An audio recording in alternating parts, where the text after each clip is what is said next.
You're listening to the Mark Bradford Alchemy for Life podcast. Think outside of the group? Well, hey there. Welcome back. I hope your week was great.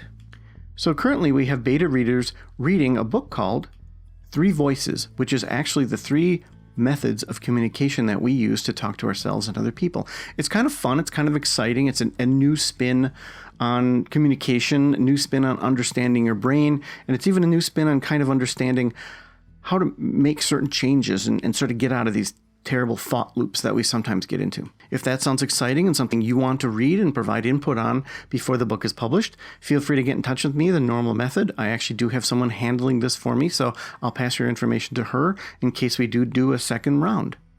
The Status Game 3 is also finished and in beta reading right now. And if you're familiar with my Status Game books, this is the third book, which includes a workbook that will allow you to see all 3 of your dashboards. And if you don't know what that is, you really should check out thestatusgame.com or check it out on Amazon and you'll see what I'm talking about. Okay, so today is about the box, okay? And I don't mean thinking outside of the box necessarily.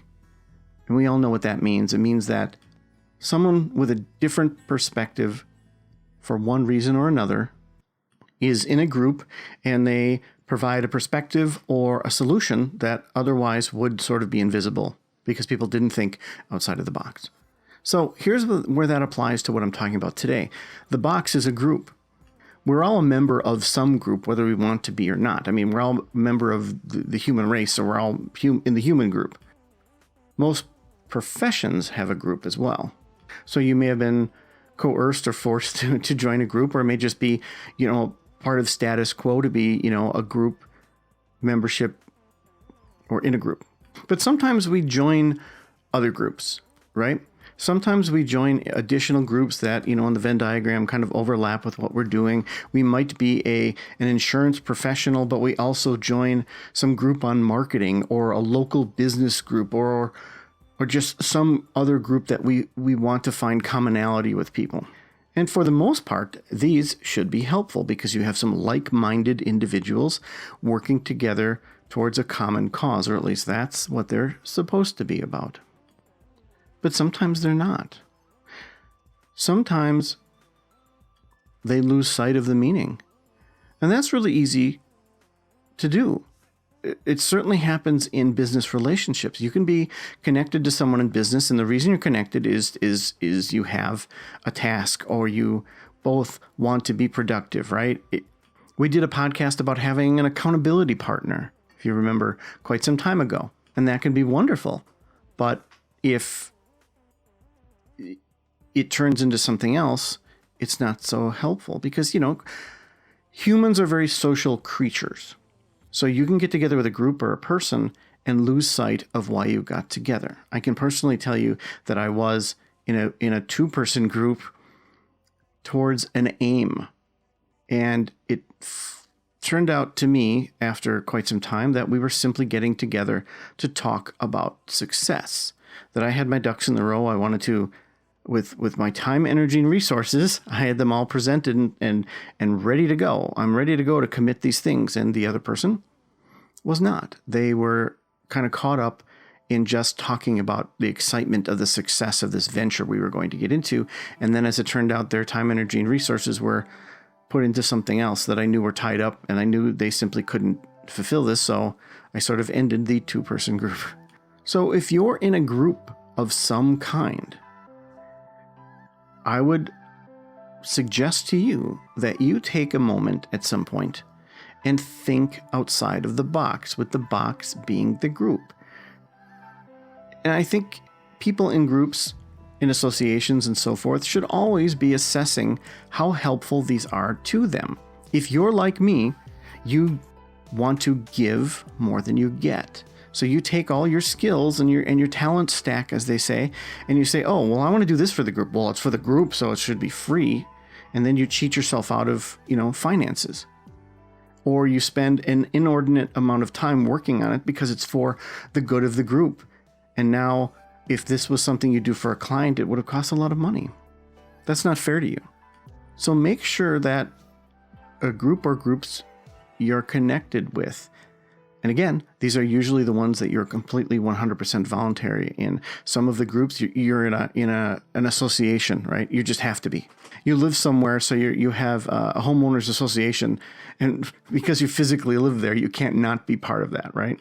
But other groups are voluntary. And although we join them with the best of intentions, and sometimes maybe not the best of intentions, sometimes we say, oh, I just want to join that group because that'd be a great thing to put on my website, or people will think I'm more legitimate if I'm part of this group, or what have you, right? But you end up putting a lot of energy in this group altruistically and naively sometimes, and say, well, look, I'm just trying to do the right thing. I'm going to give to this group.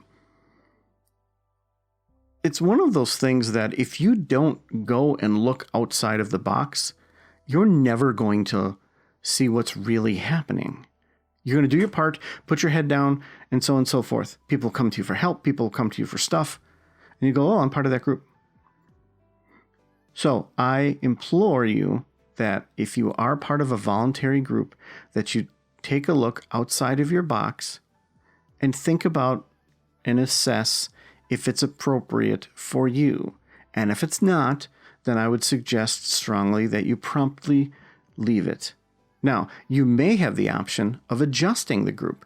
Maybe you're part of the, as they say, the steering committee. Maybe you're part of the management. You're part of the leadership, all those words that are annoying. Maybe you're part of that. And because you're part of that, you can affect some changes in the group and try to steer it back on path and say, look, I don't want to just get together with a bunch of people who are tired of working, so they want this hour to kind of, commiserate. I kind of want to do what we wanted to do when we first got together, or the whole reason the group was founded. So if you can't steer it, then you got to jump off the ship. And this is one of those things that we talk about in one of these episodes in which you do less and you get more. It's one of those cheats because if you find that your time, energy, and resources, typically you're going to say, well, time and energy, sure, but not resources. It's mostly a free group, or I only, or they only have minimal dues. Well, remember, resources is not just cash. Resources is a lot of other stuff that's not covered by time and energy. And if that's the case, this is one of those cheats that allows you to do less and get more, because maybe the group is stressful. Maybe you're part of a group and you dread going to it, and you're the one always doing presentations when it's your turn, and your presentations are great and thoughtful, and the other presentations frankly stink, or they don't even apply to you, which is another thing with a group. You can join a group and then you can change and say, well, because I shifted my business model or whatever, I'm not part of that. And now we don't have to apply this to business. Remember, there are other kinds of groups. There are personal groups. I mean, clearly, if you join a singles group and you're engaged, well, you probably shouldn't be part of the singles group anymore, right? You probably jump out of the singles group way before you get engaged, because things get sort of monogamous and serious and all that other stuff, right?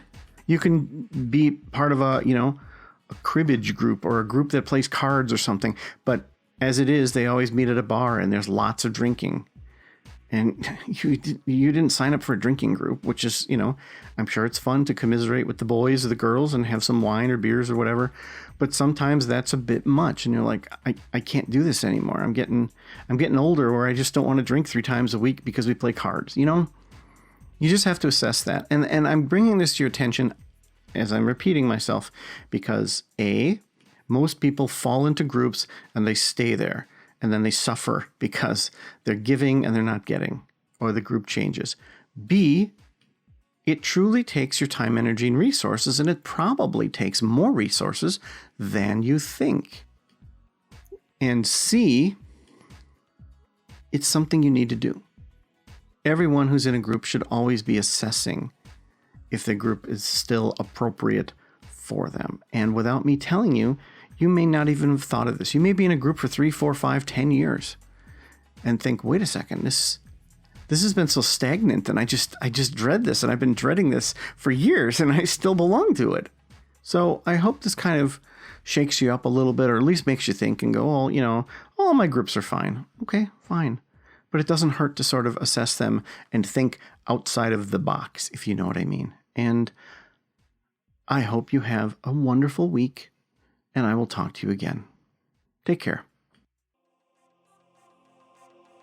Hey there, thanks for listening. You know I always enjoy your feedback. The prequel to The Sword and the Sunflower duet, called Upside Down, is now available. The Sword and the Sunflower is available as Kindle, paperback, and audiobook, with the other two, Amira and Upside Down, being available as Kindle and paperback. Well, actually, all three books are now available in hardcover.